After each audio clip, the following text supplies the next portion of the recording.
por dentro das principais discussões que impactam seus investimentos e das análises de nossos especialistas sobre as movimentações do mercado financeiro. Falando nisso, nosso encontro é toda manhã, logo após a abertura do mercado. Entre nos canais oficiais do Itaú Personalité e envie suas dúvidas sobre recomendação de investimentos.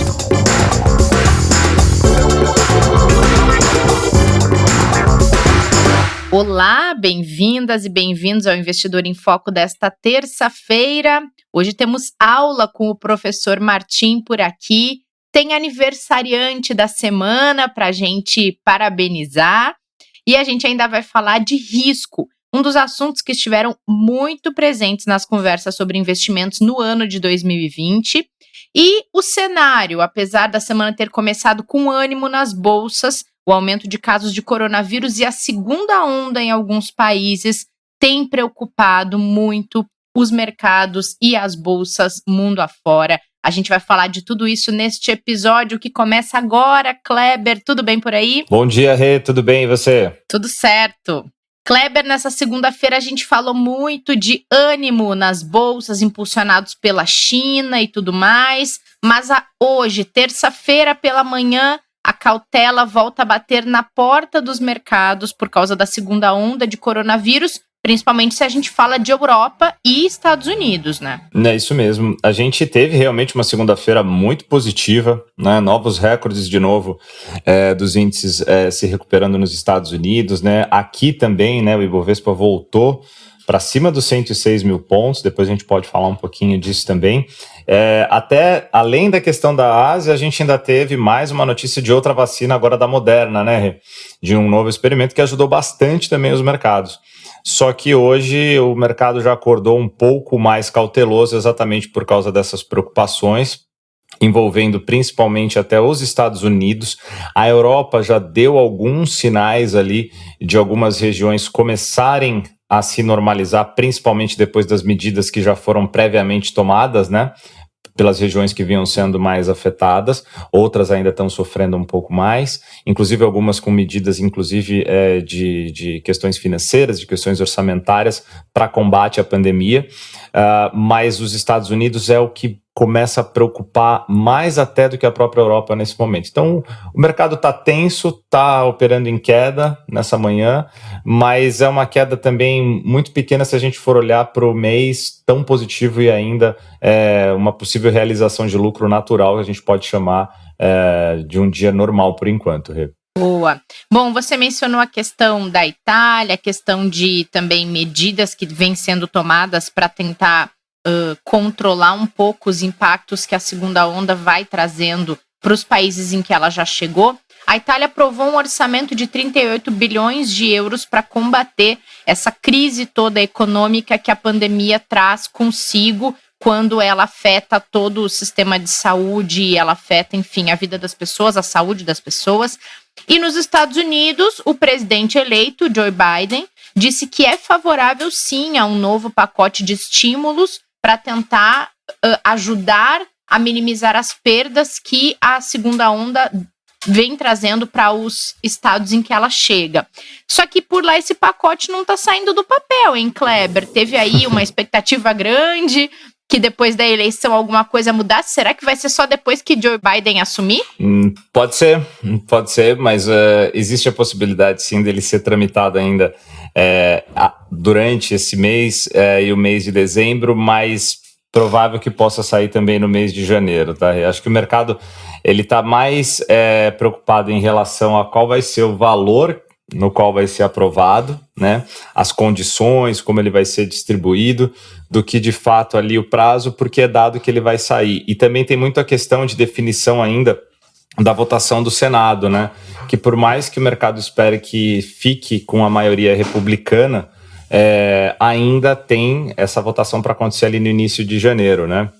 Voltando ali só um ponto rapidinho da Itália, né? Isso foi algo que mostrou que mesmo um país que passa por dificuldades financeiras há bastante tempo, né? E a gente sabe o quanto a Itália, né? Quando a gente falava no início da questão da pandemia, a Itália foi o país que mais sofreu, né? Ali na Europa, quando a gente teve o início saindo ali da China, né? Quando começou os problemas na Europa, né? O quanto que a Itália teve de impacto muito pesado por causa da pandemia. Então, esse movimento mostra o quanto a Europa ele é simbólico, né? Emblemático, além de super importante, porque os países que mais sofreram, e mesmo aqueles que ainda estão com a situação até que normalizada, já se movimentam para não permitir que o que aconteceu em março, abril, volte a acontecer, né? Uhum. E quanto aos Estados Unidos, o Biden ele realmente vem dando alguns sinais positivos e já esperados em relação ao seu governo, né? Falou sobre a possibilidade tanto do pacote quanto da necessidade dele e principalmente de que vai ser feitos os esforços necessários para que ele seja liberado para a retomada da atividade completa, porque o país precisa disso, só que ele sempre alia no discursos dele também a questão da pandemia. Então ele falou também, a gente precisa também controlar a pandemia, a gente precisa tomar as medidas de saúde pública que são necessárias, algo que vem sendo novo nos discursos do governo, né? Que antes a gente não tinha tanto. E isso vem sendo positivo também. E um lado interessante, que daí já vem também coisas que não tinham, que é a questão de possibilidades de aumento de impostos que ele trouxe quando ele falou ontem em uma das suas coletivas que ele pretende aumentar impostos de grandes corporações e dos norte-americanos mais ricos, porque ele entende que precisa de uma distribuição mais justa de impostos. Vamos ver como isso que vai repercutir aí ao longo do tempo, conforme o mandato dele for seguindo, né, Rê? Esse assunto sempre é muito polêmico, não adianta. Com certeza. Bom, antes da gente começar a nossa aula, por aqui o governo federal enfrenta um dilema, né, Kleber? Como prorrogar o auxílio emergencial por 4 meses em 2021 a um custo de 15 bilhões de reais sem furar o orçamento. Será que é possível? Vai ser um exercício bem difícil e essa que é a grande discussão em relação à questão fiscal e em questão à necessidade, né? Essas 25 milhões de pessoas precisam muito desse auxílio emergencial se a gente continuar com a situação que a gente tem no país, e a gente dificilmente vai mudar essa situação daqui até dezembro, né, Rei? Então esse auxílio emergencial, ele aconteceria de janeiro até abril. Seriam 4 meses, onde as pessoas receberiam ali o valor de R$300 e chegaria nesse valor que seria o custo, né, para os cofres públicos, e o impacto acabaria sendo além daquilo que o orçamento já prevê, ou seja, então sim, isso poderia ferir o teto de gastos. Você precisaria ter, então, ou um equilíbrio retirando de algum outro tipo de despesa que o governo teria que fazer, o que é quase impossível, porque está tudo já praticamente comprometido, né? Ou você precisaria de aprovação extra, como a gente teve esse ano, né, de calamidade pública, para que o governo possa trabalhar acima do orçamento permitido, né? Ou seja, para que o governo possa superar o teto de gastos, o que é tido como algo que não deve acontecer, provavelmente, porque a gente não pode superar isso devido ao nosso risco fiscal. E a gente vai falar de risco hoje, acho que tem um tema até que casa com essa situação, né? Então, isso começa a pegar um pouco mais forte agora no meio dos investidores e no meio principalmente das dúvidas que a gente tem em relação como que Brasília, né, Banco Central, vai olhar para isso, né? O Roberto Campos Neto vai ter também uma fala hoje importante num evento da Febraban, como que eles vão enxergar se isso acontecer, né? Porque daí isso vai envolver política monetária, vai envolver uma série de questões muito importantes para a condução da economia do ano de 2021 aqui no Brasil, né, Rê? Mas do lado social fica esse ponto. É importante e é necessário para as pessoas. Então, o governo vai precisar realmente fazer uma engenharia super importante ali para conseguir chegar num denominador que atenda tanto as pessoas quanto consiga fazer isso sem ferir a questão fiscal. Muito bom, Kleber, muito bom. Você já deu uma introdução rápida à nossa aula de hoje, que vai ser sobre riscos e muito especial, porque é com o aniversariante da semana. Você sabia, Kleber, que teremos velhinhas esta quinta-feira do Martim? Olha só, vai ter bolo então no podcast? Pois é, né? Bolo vai ter, não sei se no podcast, mas bolinha, né? comemorar aqui, velhinhas e tudo mais. Velhinhas já não estão cabendo muito no bolo, mas enfim, faz parte, né? Aumenta o bolo, Martim, aumenta o bolo. Boa, sempre tem essa solução, né? É verdade. Muito Acho que é o que faremos aqui. Parabéns, muito professor. Muito bom, Martim. Ó, o dia do Parabéns meu aniversário antecipado. ainda é dia da bandeira e dia internacional do homem também, viu? Muito bem, meninos. Parabéns antecipado a vocês também. Bom, muito bem. Martim, vamos para nossa aula. A gente já deu uma breve tocada nesse assunto aqui, falando de cenário, né? A gente fala muito aqui que os mercados estão passando por um momento de recuperação. A visão do Itaú, ela é positiva tanto para a bolsa local como para a bolsa dos Estados Unidos, mas sempre trazendo ao lado essa questão do risco, da importância de avaliar o risco, da importância de ficar dentro do risco que o seu perfil tolera, que a pessoa tolera quando ela vai investir. E aí, tem o conceito de incerteza, tem o conceito de risco. Vamos começar com a incerteza para tentar fazer um paralelo dessas situações que a gente está vendo tanto nesse ano? Perfeito. Acho que isso é uma conversa muito importante, né, Renata? Acho que a gente vê aí, por exemplo, número recorde de pessoas entrando na Bolsa. Muitas das pessoas viveram pela primeira vez essa volatilidade, né, esse risco do mercado, essa incerteza. E é importante estar preparado, porque esse tipo de coisa não é uma exceção. Talvez a exceção seja a intensidade, como ocorreu tudo neste ano, mas o risco, de alguma forma, ele está presente sempre nos mercados. A gente tem que estar preparados para isso. E a melhor forma de estar preparado sempre é isso, através de uma carteira diversificada, com investimentos de acordo com o perfil. Então vamos falar sobre imprevisibilidade. Em finanças, pelo menos, isso pode ser diferente em outros ramos, né? Mas o conceito de imprevisibilidade ou incerteza, melhor dizendo, esse conceito de incerteza é diferente do conceito de risco. São duas coisas diferentes. A incerteza aí sim a questão da imprevisibilidade, a questão quando você não tem parâmetros para dizer o que vai acontecer, né?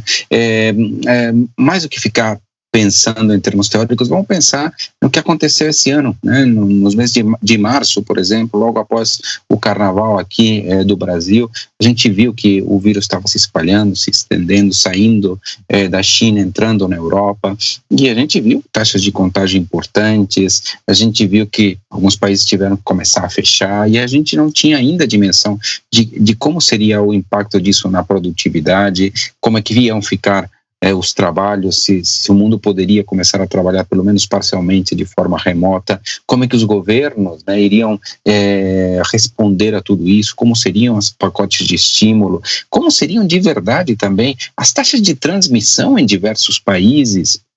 Tudo isso, de fato, gerou um ambiente de incerteza. Ou seja, não sabíamos muita coisa sobre isso. Quando o mercado vê um ambiente de incerteza, ele teme. Né, teme demais. Como pode acontecer qualquer coisa, ele precifica de uma forma punitiva o preço dos ativos, e uma boa parte da queda intensa que ocorreu em março, principalmente, é explicada certamente por esses prêmios de incerteza, pelo fato de que o preço dos ativos foram punidos de uma forma extremamente intensa.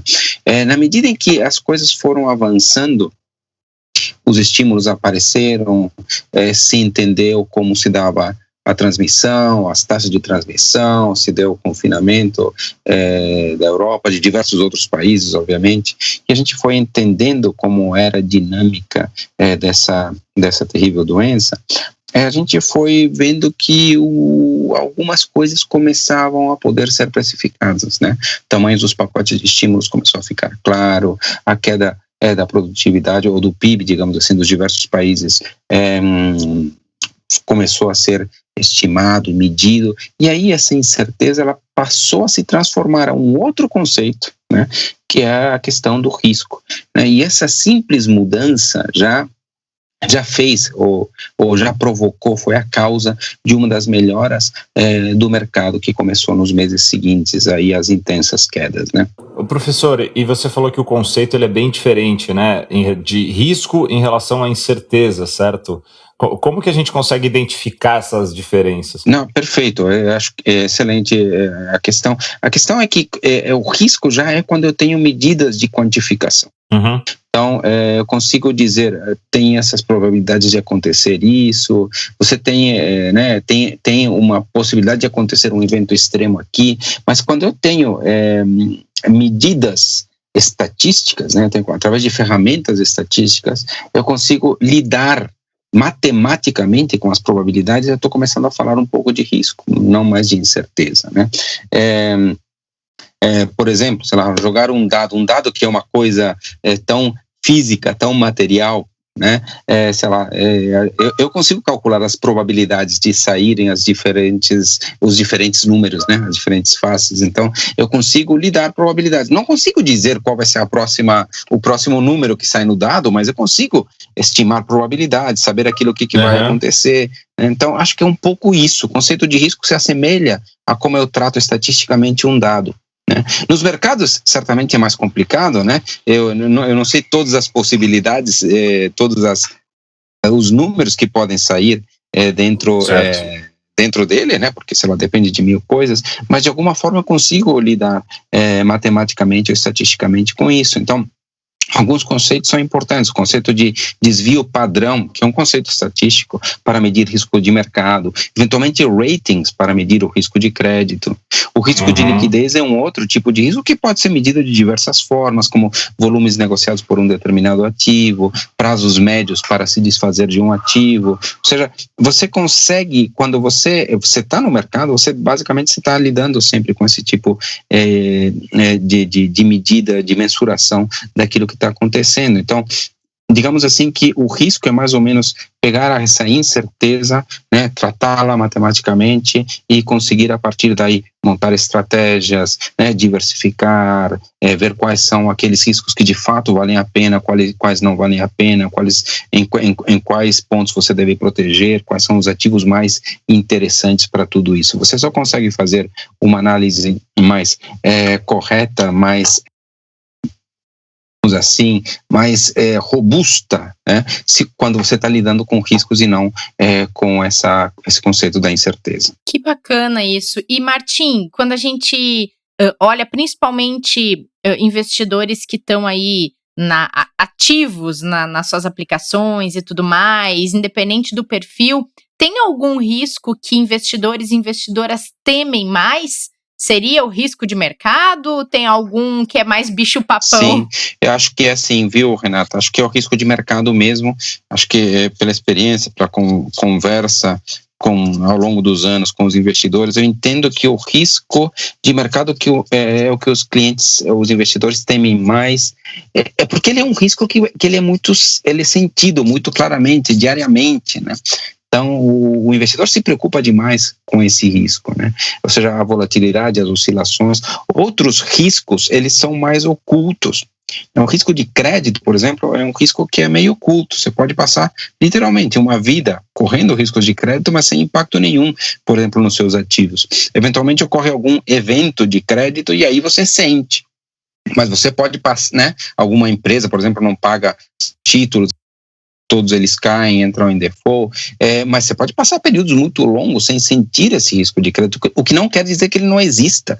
Só que às vezes ele não é tão perceptível, tão visível. O risco de liquidez é assim também, é um risco de eventos. Quando você quer se desfazer de um ativo, muitas vezes isso aparece. Isso aparece, por exemplo, no preço dos imóveis. Eles têm risco de liquidez. Se você quer se desfazer de um imóvel rapidamente, provavelmente você vai ter que sacrificar de alguma forma o preço, ou esperar. Mas não é o tempo todo que os investidores, né, no mercado imobiliário se desfazem dos seus ativos imobiliários. Então, o risco de liquidez ele some durante um tempo, você não o percebe. O risco de mercado, que é essa oscilação, bolsa subindo 2, 3, caindo 5, né, aquelas quedas fortes que a gente viu no início do ano também, principalmente em março, são coisas que são sentidas na pele, né? Então, o investidor sente aquilo ali e aquilo ali machuca bastante. Então, eu diria que é comum, é frequente nos investidores supervalorizarem o risco de mercado e subavaliarem outros tipos de risco. Eu lembro, professor, quando eu comecei a trabalhar no mercado, que era final dos anos 90, as pessoas ainda tinham muito ainda na memória os últimos acontecimentos, então eles tinham muito medo, né, os investidores, do risco do país quebrar, né? Era o maior risco, era o maior medo, né? Risco do país quebrar, porque todos os investimentos praticamente era título público, né? Não tinha outro quase, né? O investimento ali no final dos anos 90, começo dos anos 2000, interessante como a gente conseguiu evoluir muito nos últimos 20 anos, né? Tipo, muito. Claro, e no final dos anos 90, houve uma série de crises importantes de alguns países, o maior país do mundo, né? Rússia, por exemplo, entrou em default no final dos anos 90, né? Então era alguma coisa que era muito presente, né? Foi muito mais na dívida externa. Na dívida interna, de alguma forma, os países têm mais possibilidades, né? Por exemplo, a questão da monetização da dívida, né, para o seu pagamento, que no fim das contas gera riscos inflacionários, né? Então, em moeda local, né, o risco de crédito do país quebrar, digamos assim, em qualquer lugar do mundo é menor do que os riscos internacionais, né, onde o país precisa ter estoque, reservas, né, de divisas para poder pagar ou honrar seus compromissos externos, né. E a gente vem hoje acompanhando muito preocupação em relação aos investimentos diretos, né, professor, sobre inflação. Né? A gente vê os investidores preocupados, as pessoas olhando muito para esse movimento de 2020 que vem sendo fora da média, né? Com medo de perder para a inflação. Como fica esse risco agora? Sim, perfeito. Não, como você comentou, essa é uma preocupação que está aí no mercado. Ontem mesmo tivemos divulgação de um IGP, mais um super forte. Os IPCAs, né, os IPCs de forma geral, né, o IPCA certamente o principal deles, ainda não foi impactado de uma forma tão significativa por esse movimento, apesar de ter subido, nem as projeções terem aumentado, não se compara com a magnitude dos IGPs, né, por causa dos movimentos no atacado, por causa do movimento do câmbio, mas de fato tem essa preocupação aí com a inflação, né, tem a preocupação, né, que acontece com a taxa Selic, se vai ser aumentada a taxa antes do previsto, depois do previsto. Nós mesmos, né, nós prevíamos há alguns meses que a taxa seria mantida em 2% até o fim de 2021. Passamos a entender que agora a nossa projeção é de 3% no final de 2021. Mas esse é um risco que eu digo que é complicado. No fim das contas, eu diria que todo investimento, né, tem pelo menos um objetivo, pode ter vários objetivos, mas pelo menos um, que é proteger o poder de compra. Se você guarda um recurso, não o gasta imediatamente, é porque você espera que de alguma forma ele tenha mais valor, teu dinheiro tenha mais valor lá na frente, o que significa que pelo menos ele supere a inflação. Então esse é um objetivo natural. O problema é que hoje investimentos conservadores, né, principalmente após o imposto de renda, muitos deles estão perdendo para a inflação. Né?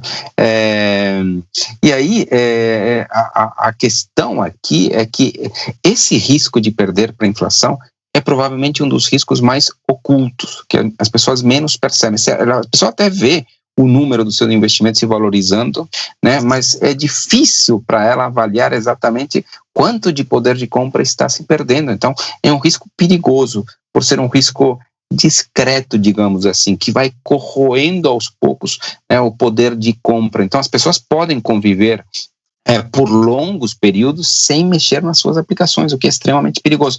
Quando uma pessoa está assumindo, por exemplo, o risco de mercado superior àquilo que ela tolera, uma forte queda faz ela se mexer e acordar. A inflação, né, o risco de inflação às vezes vai corroendo devagar aos poucos e a pessoa às vezes nem se mexe. Então, e a solução para isso aqui, no nosso entender, é sempre uma diversificação da carteira também. Então, mesmo o perfil conservador, por exemplo, que provavelmente é quem está sofrendo mais com essa questão, precisa diversificar dentro, obviamente, da tolerância do seu perfil, das características do seu perfil, né? Mas há possibilidade de diversificação, por exemplo, com multimercados, com títulos indexados à inflação, que ainda estão pagando alguns prêmios, alguns juros reais interessantes. Então, ter essa mente de que todos podem... A gente não recomenda, certamente, investimento em bolsa para o perfil conservador, né?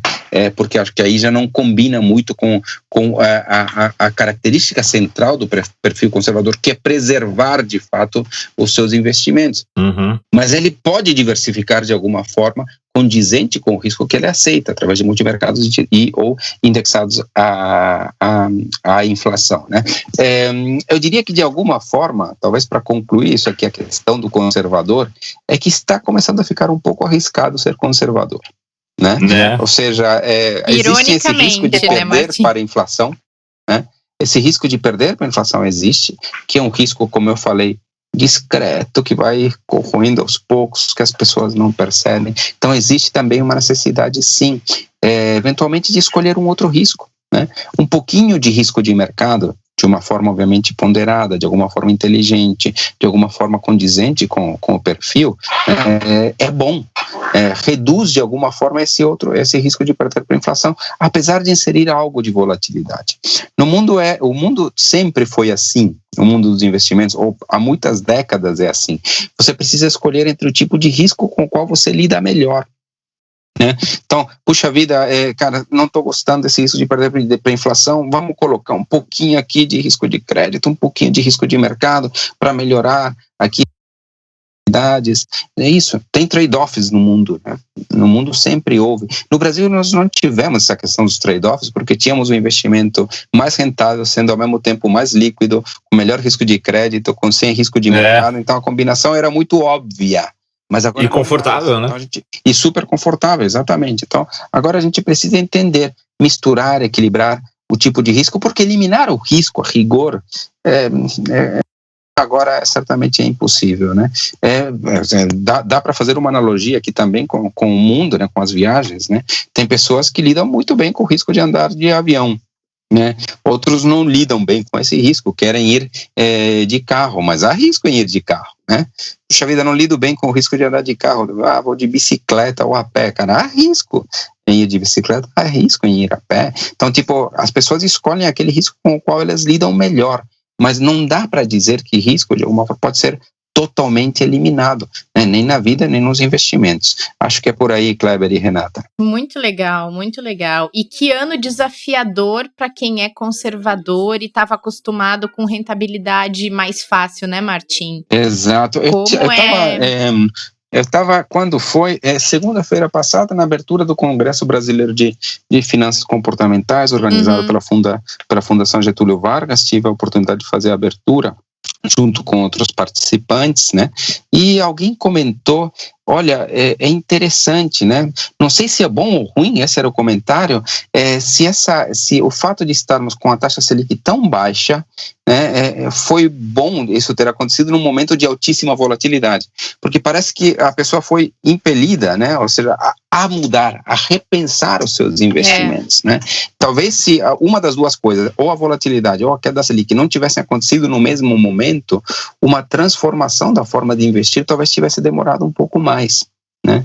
Hoje a gente vê todos os investidores conservadores, tem a oportunidade de conversar em lives, vocês também, né? O tempo todo, você vê como tem essa preocupação sobre ser conservador nesse momento, nesse momento tão particular para o mundo dos investimentos, no mundo inteiro, mas particularmente no Brasil, né? Onde houve, além de tudo, essa transformação de uma queda impressionante da taxa Selic, né? Que era basicamente o porto seguro dos investidores. E por quanto tempo essa taxa esteve alta o suficiente para que ele não precisasse deixar de ser conservador? A rigor décadas, tá? Né? A rigor foram décadas, né? E esse aqui é um outro ponto, tá, Renata? Acho que aqui tem uma coisa que acho que é importante esclarecer, que o que determina a pessoa ser conservadora não são seus investimentos, são suas características. Então, as pessoas poderão continuar sendo conservadoras, apenas é que a estratégia de investimentos para um conservador talvez mudou. Né? Ou seja, é conservador aquela pessoa que não lida bem com oscilações. É conservador aquela pessoa cujos objetivos, o seu momento de vida implica em horizontes mais curtos. Esta pessoa se caracteriza como conservador. Antes a solução era tudo 100% DI, agora, digamos assim, não. Ela precisa temperar, né? Acho que a palavra pode ser essa, né? Colocar outros tipos de risco na sua carteira para melhorar essa rentabilidade, né? Mas, a rigor, ele não deixará de ser conservador. Isso é uma característica pessoal. A forma de investir do conservador é que pode se transformar. Perfeito. Será arriscado não arriscar nada nesse momento, né, professor? Não arriscar nada está sendo arriscado. Então é arriscado ser extremamente conservador. Muito bom. Muito bom, um belo recado. Martim, antes da gente encerrar, feliz aniversário antecipado, comemore muito. Muito obrigado. Aproveite com a sua família, vai um abraço online aqui da gente, Muito que não vai obrigado. poder se encontrar e te dar um abraço pessoalmente. Muito obrigada por tanta parceria nesse ano aqui com a gente e sempre para tudo que a gente inventa de maluquice e de comunicação e de ações diferentes, você sempre é o primeiro a dizer, vamos junto. Então, obrigada por isso, pela disponibilidade. Puxa vida, eu agradeço muito, vocês sabem que eu adoro estar aqui com vocês, também admiro demais o trabalho que vocês estão fazendo aqui. Muito obrigado mesmo aí pelos parabéns, fico muito contente, muito agradecido. Valeu, professor, parabéns, que seja mais um ciclo aí muito abençoado, com muitas aulas, e que a gente possa se tornar alunos cada vez melhores, né, Rê? Ah, verdade. Verdade, que a gente corresponda às suas expectativas. Pode deixar, com certeza, sim. Tá bom, muito obrigado. Muito bom. Valeu, gente. Até a próxima. Obrigada a todo mundo que nos acompanhou nesse episódio também.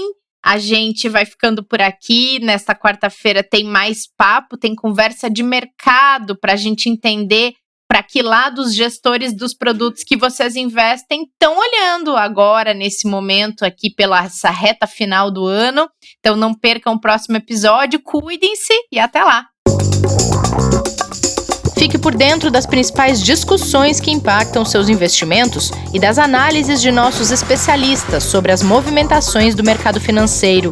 Falando nisso, nosso encontro é toda manhã, logo após a abertura do mercado. Entre nos canais oficiais do Itaú Personalité e envie suas dúvidas sobre recomendação de investimentos.